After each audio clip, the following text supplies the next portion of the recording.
in 2007, when our party, then the ACN, was rigged out of elections in Osun, in Ekiti, in Ondo, and in Edo State, I was asked, he invited me to his residence, as Asiwaju invited me to his residence at Bodilon. And he said to me, the only way by which we can possibly reclaim the states that have been taken away from us by this rigging is going through the courts. And he said to me that the only way is by proving that there was multiple voting. In other words, proving that a few people simply thumbprinted ballot papers, dumped the ballot papers into ballot boxes, and they were counted in favor of the opposition, then of course the PDP.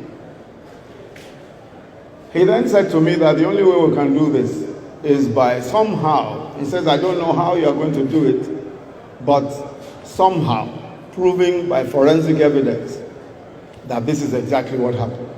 I said to him, I said, Asiwaju, look, nobody has ever proved an electoral case, an electoral petition by forensic evidence. There's just no history of it. He said, and I said, what is even more?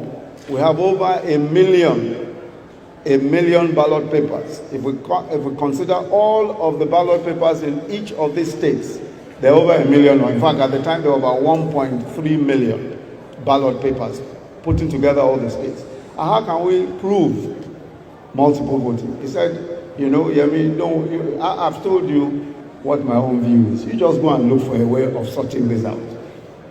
So I went to the UK and met with possibly the most experienced fingerprint expert in the entire United Kingdom, a gentleman called Adrian Forty, introduced to me by some of the QCs who I'd worked with in the UK. And when I told Adrian Forty the enormity of the problem, he laughed and almost fell off his chair. He said, in all my own almost 50 years of experience as a fingerprint expert, I have not even done up to 4,000 fingerprints. You are now saying that I should come and do 1.3 million fingerprints. Come on, I mean, that's almost impossible. Anyway, so we parted that day, that was a Thursday. And then he called me back on a Monday and said, let's talk again about this crazy thing that you had suggested. And we sat and talked about it. And somehow designed a way. He said, of course, we used a bit of technology. But most importantly, we were able to get fingerprint experts. He said to me, he said, the only way is to get the number of fingerprint experts that have never been assembled before. I said, about how many? He said, a minimum of 50 fingerprint experts. In the end, we hired 63 fingerprint experts, 63. 50 of them were from the UK police.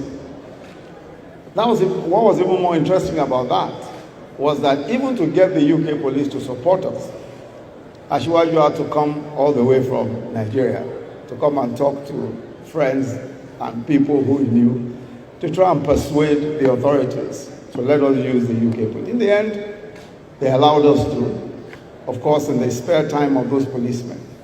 And we got an additional 10 policemen. Altogether, 63 policemen, working flat out for almost 6 months.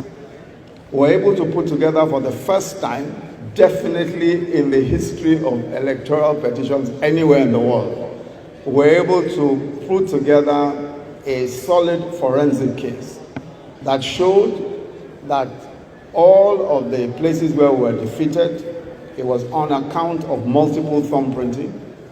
And we also demonstrated that it was impossible for those who said they voted. For instance, we showed that if you cast 20,000 votes in a particular unit, when we calculated the time that it takes to cast one single vote, it's usually above 5 minutes.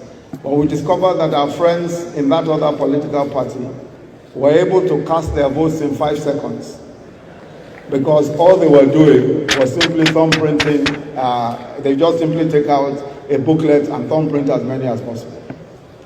So we were able to demonstrate all of that in court. Cut a long story short, one by one, we were able to get back the states that had been taken away from us.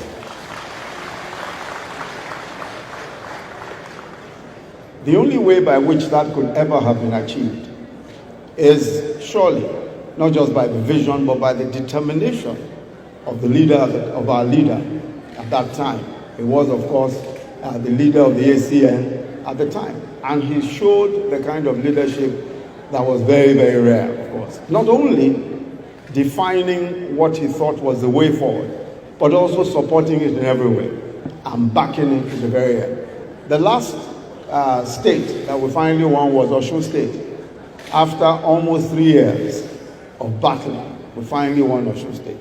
And I think that, one of the things that you will say that all of us will agree with about our celebrant today is just that his dogged attitude, his refusal to accept no for an answer. Asiwaju also pioneered merit in cabinet appointments in particular. And I want to emphasize this because one of the major drawbacks that we have as a nation is that way by which we are blindsided into thinking that we can avoid merit and expect to achieve great things. We simply cannot avoid merit. I think Asiwaju demonstrated in the years when he was governor that political appointments, especially cabinet appointments, he simply looked for those that he considered the best possible material at the time, wherever they were from. So for the first time in the history of Lagos State, we had cabinet members from other parts of the country, beginning with other parts of the Southwest. Rauf Aregbesola, of course, is from Osun State. I from Ogun State. Wale Edun from Ogun State. Athawari from Delta. He became the first commissioner for lands. Lai Mohammed from Kwara State. Dele Alake from Ekiti State, and so many others. For the first time, we appointed judges from other, in fact, I've forgotten Ben Akabueze. Ben Akabueze, of course, from Anambra State, was commissioner for economic planning and budget after Yemi Osinbajo, and for several years after that, he served as commissioner for budget and national planning. But also judges, the appointment of judges from everywhere else in the country. Justices Onyabo and Justice Sibyl Nwaka were both appointed to be judges of Lagos State. There is no other state in the country except some states in the north where we've seen the appointment of individuals from other states. And Asiwaju pioneered that. Just picking the best people, no matter where they're from, is a very important part of our story as a country. So every once in a while, I think that history gives us one or two persons who are gifted, transformative leaders.